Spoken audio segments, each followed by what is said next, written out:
Happy College Football Saturday to all of those out there who celebrate. It is one of the most wonderful times of the year, guys. We are wrapping it up here on Saturday.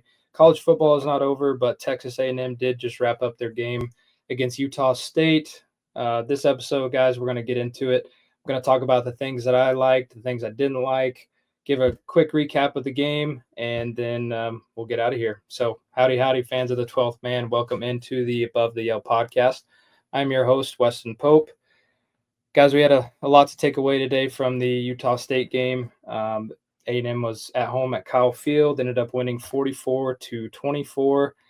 Once again, my prediction was 45-10. I was about 14 points off for the opponent, even though one of those touchdowns did come in garbage time with our second team defense. And however, let's get into it. First quarter, I thought went okay. Did not enjoy the slow start, both on offense and defense.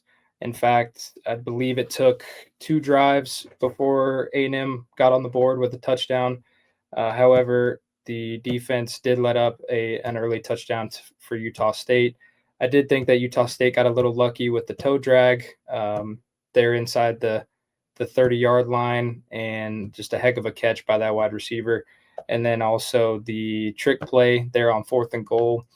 Looks like that play was kind of dead in the water, but Utah State found a way to score, found a way to get the ball in the end zone. So kudos to them on that. But then really after that, A&M didn't look back. I thought the defense responded well. That was kind of a point. I actually texted one of my friends, and it's like, okay, this is what I was talking about in the preseason, is when A&M gets on their heels a little bit, and the score was 7-6. When A&M gets on their heels a little bit, how are they going to respond? And I think they responded well in the second quarter.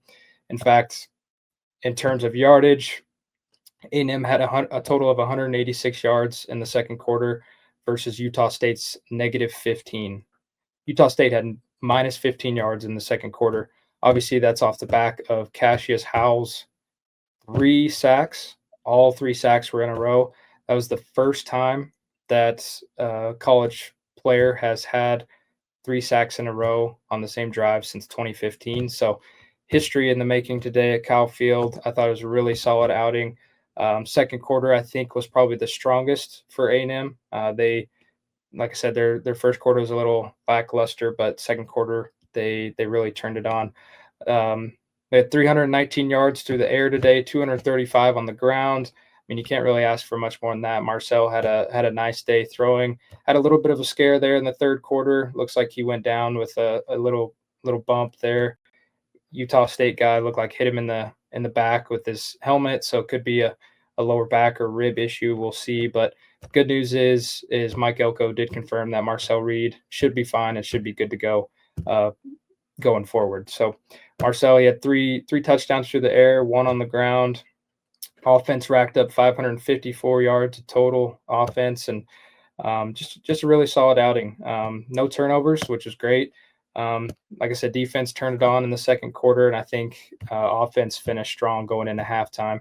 It was 17-6, I believe, halfway through the second quarter. Didn't look like A&M was really going to pull away, but then in that last little bit, they made it 30-6 at halftime.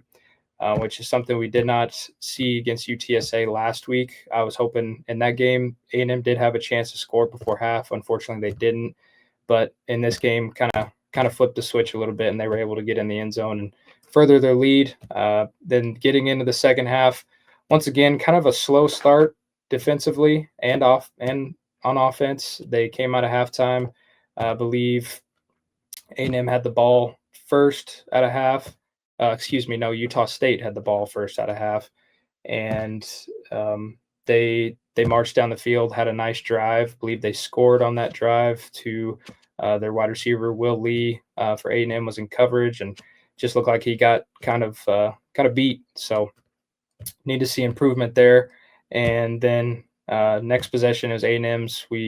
So with that said, it was 30-14. A&M got the ball back.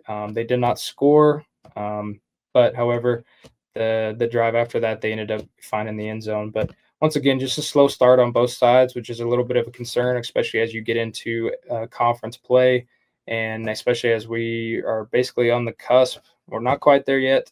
I'm going to enjoy this win today, but we got a big one next Saturday, but we will talk about that in another episode. But overall, I thought it was good. We got to see a little bit more of Le'Veon Moss. He had 10 carries for 68 yards, which averages about 6.8 yards a carry, which is exactly what I think we should see. That's exactly what we wanted to see as well as fans, and especially on offense. I think,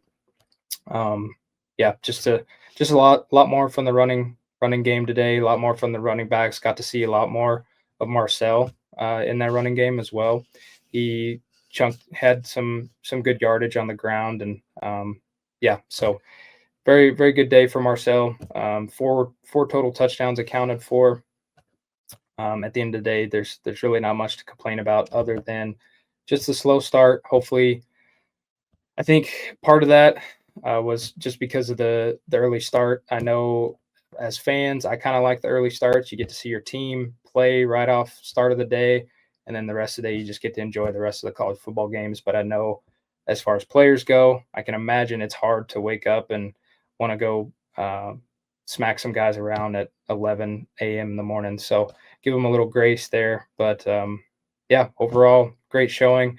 One thing I'd like to do is just kind of grade, give every area of the team a grade. I think offensively, for A&M today, I would give them an A.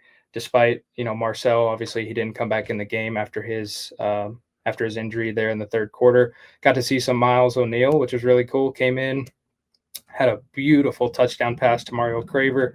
In fact, Mario Craver, that is his second game eclipsing 100 yards. So he had over 100 yards receiving against UTSA, had over 100 yards receiving today. KC Concepcion, still as advertised, he's going to be a heck of a playmaker. Hopefully everybody can stay healthy. That's always a concern in the back of my mind. But yeah, Concepcion, phenomenal player. I think he's going to be really good. He just finds ways to get open, and I think that's what makes him so lethal. Is his frame is not your traditional wide receiver. He's 5'11", 185, 190 pounds, but he's quick, and he just has a good feel for the field, has phenomenal route running ability, and can get open. And I think those are character traits that are really difficult to find. It's not real hard to go out and find, big frame, 6'2", 6'3" wide receivers that are fast. But when you can find the guys that have that extra instinct of feeling the field and knowing your surroundings, man, it makes for an elite pass catcher. And I think Concepcion has the ability to be that, as long as, of course, stays healthy, continues in the season. And so just very excited to see him progress as the season goes on. Mario Craver, obviously, also really talented pass catcher. Big day for him again. And as I said, just going back to that Miles O'Neal, he had a phenomenal touchdown pass. Couldn't have asked him to throw it any better. He sat in the pocket, stepped up, made a throw, dropped it in the basket, and that was kind of the going for the jugular. And that made it 44-14 at that point. And that was in the fourth, or maybe early fourth, late third. So anyways, overall, good outing. Got to see some young guys. Got to see Miles O'Neal some more. Got to see some of the secondary defense. A&M did put their second defense in pretty much, I believe, the whole fourth quarter. But overall, great performance. Really enjoyed it. It's nice to see an offense that doesn't seem to struggle moving the ball, which is something in the past. It just kind of seemed like offense was hard for A&M. Whereas so far from what we've seen, of course, I know it's only been UTSA, it's only been Utah State. But even then, one thing that I noticed today was A&M offensively was able to control the game and go at the speed that they wanted to go. At times it looked a little stagnant, but I think overall they were able to do what they wanted to do, control the clock. In fact, in the stats show it, they had nearly 35 minutes of possession, which is over half of the game. And I think they dominated on that side of the ball. So excited to see as it progresses, see how they're going to grow. And just really excited for these wide receivers that we have as well, obviously. And Le'Veon Moss, and as that running back continues to get more, that running back room continues to get more touches and rack up some yards. So kind of diving into it now. We're getting into the season a little bit. Everybody's kind of settling in, so very excited. But as I said, offense, I would give them an A on the day. Defense, I'll give them a B plus. Um, I think once again they got off to a slow start, which when you come up against good quality opponents like they're going to be facing here soon, I think if you find yourself down quickly, it's just going to be hard to win those games. So defense has to start faster.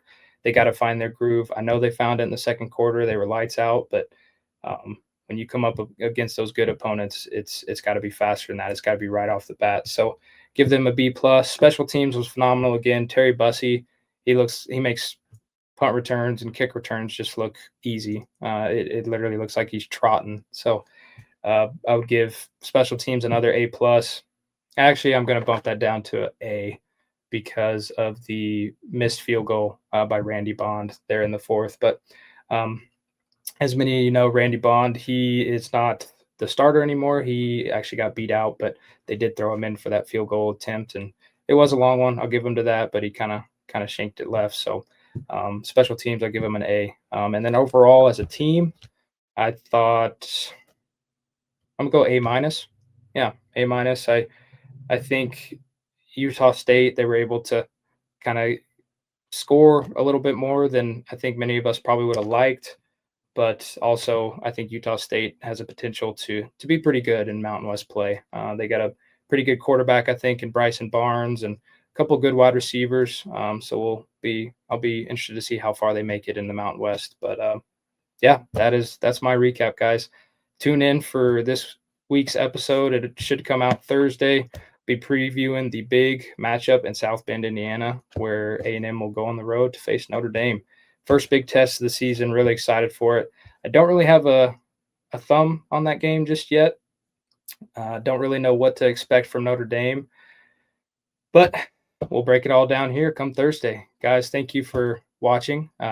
Like and subscribe. And hey, I appreciate the love, guys. Thank you again. And gig 'em.